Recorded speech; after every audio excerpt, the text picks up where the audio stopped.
नमस्कार अभिषेक जी। नमस्कार जी। पूर्वी दिल्ली एमसीडी में जो भ्रष्टाचार व्याप्त है उसके बारे में आपका क्या कहना है? देखो जी, पूर्वी दिल्ली नगर निगम में भ्रष्टाचार तो काफ़ी पैमाने पे है और काफ़ी उछाल ले रही है। और ये भ्रष्टाचार तो हमें ऐसा लग रहा है कि इसमें बहुत बड़ी एक परिवर्तन की ज़रूरत है, तभी जाके ये भ्रष्टाचार ख़त्म हो सकती है। अच्छा,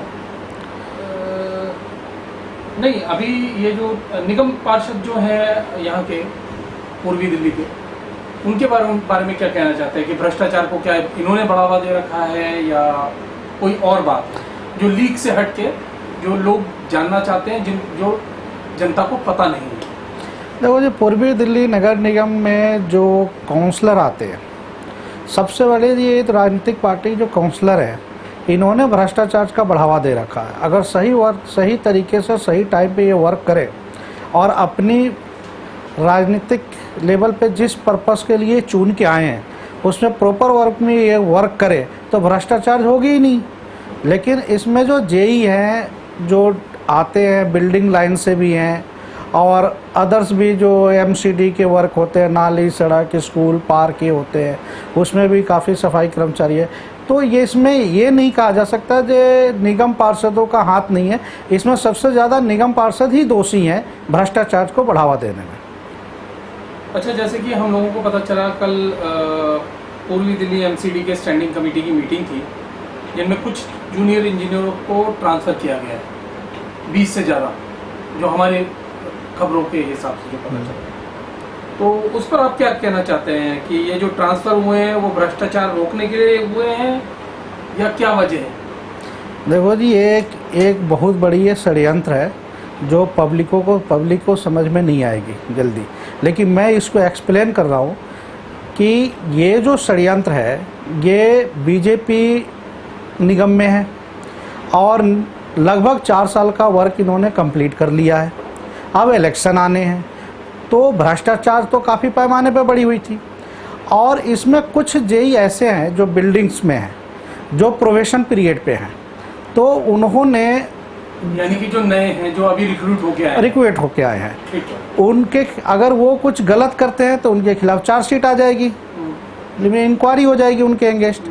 तो और निगम पार्षद जो अपने अपने इलाके वार्डों में जो पार्षद हैं उनसे इनकी सेटिंग नहीं बन पाई बिल्डिंगों में, तो उन्होंने इनके साथ बगावत कर दिया, जो सूत्रों से पता चली हमें, बगावत कर दी और इनके साथ भ्रष्टाचार में लिप्त होने से मना कर दिया। जो बिल्डिंग है उनको बुक करना है, डिमोलेशन करना है, तोड़ना है, वो ईमानदारी से काम करने में लग गए। जो प्रक्रिया है वो पूरी, हाँ, पूरी बिल्डिंग बाय लॉज की प्रक्रिया वो पूरा करने लग गए।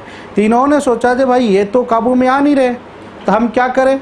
तो अब इन्होंने एक षड्यंत्र तरीके से एक सुनियोजित साजिश के तहत इन्होंने क्या करा, एक स्टैंडिंग कमेटी की मीटिंग बुलाई और उसमें यह कह दिया कि 20 से ज़्यादा जो जूनियर इंजीनियर है उसको हम ट्रांसफ़र कर देंगे जिससे भ्रष्टाचार रुकेगा। उससे भ्रष्टाचार रुकेगा नहीं, उसमें ये क्या करेंगे, जो नई जेई आएंगे, कन्वर्जन से आएंगे, अदर्स डिपार्टमेंट से, बिल्डिंग्स लाइन से आएंगे, वो नए होंगे, उनको सिस्टम पता नहीं होगा, तो 4-5 महीने उन्हें लग जाएगा सिस्टम को समझने में वार्डों में।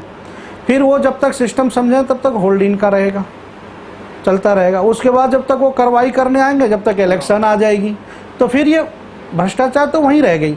मेरा ये कहना है जी, इनको ट्रांसफ़र जो कर रहे हैं तो इनके खिलाफ स्टैंडिंग कमेटी क्यों नहीं इंक्वायरी कर रही है, और जो लिप्त भ्रष्टाचार जी जेई हैं उनके खिलाफ एक्शन क्यों नहीं ले, उन्हें सस्पेंड कर दें, उनको नौकरी से बर्खास्त कर दें, क्यों नहीं करते? ये ट्रांसफ़र करने से क्या भ्रष्टाचार रुकी है?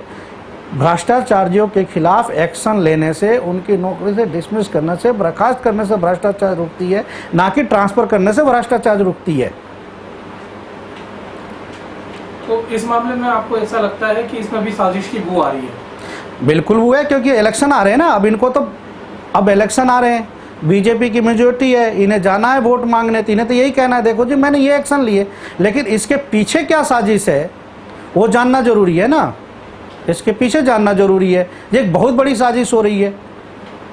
तो इस मामले में जो जूनियर इंजीनियर ट्रांसफ़र हो रहे हैं वो क्यों नहीं आवाज़ उठा रहे हैं? देखिए, वो तो government department as per law जो है ना वो गवर्नमेंट डिपार्टमेंट है, वो अपना काम कर रहे हैं, उन्हें तो कहीं भी ट्रांसफ़र कर दे, उन्हें तो वर्क करना है।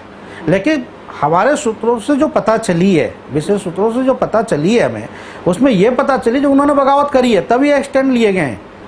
इससे पहले क्यों नहीं लिए गए? हर एक साल ट्रांसफ़र क्यों नहीं करते? 6-6 महीने पे ट्रांसफ़र क्यों नहीं करते?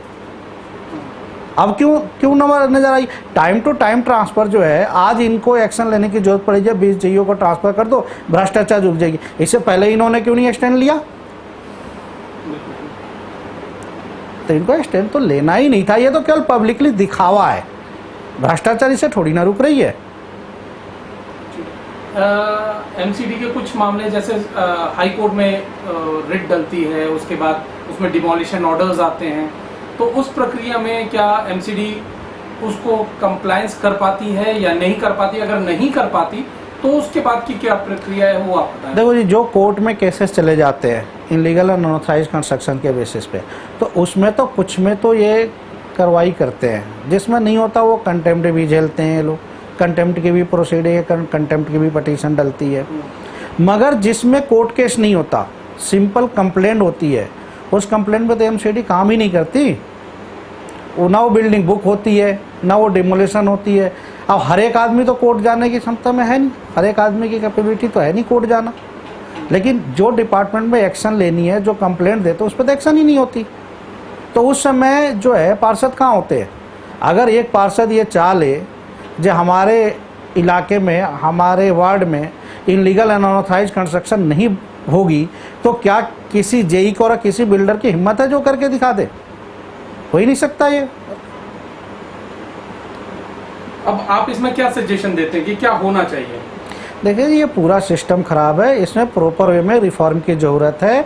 और सही तरीके से रिफॉर्म जब तक नहीं करे जाएंगे, ये जब तक ये पॉलिटिशियन जो है ना अपने पॉलिटिकल स्वार्थ को छोड़ के पब्लिकली स्वार्थ में जब तक नहीं आएंगे, पब्लिक के लिए जब तक काम नहीं करेंगे, तब तक रिफॉर्म होना बहुत मुश्किल है। या हमारी जनता जगे और पब्लिक जगे और धरना प्रदर्शन दे, इनके खिलाफ नारे बुलंद करे, तभी जाके ये संभव है जब भ्रष्टाचार खत्म होगी। ठीक है अभिषेक जी, इसके बारे में एक बार एमसीडी की भी राय ले लेते हैं और फिर आपके पास वापस आते हैं। धन्यवाद। धन्यवाद।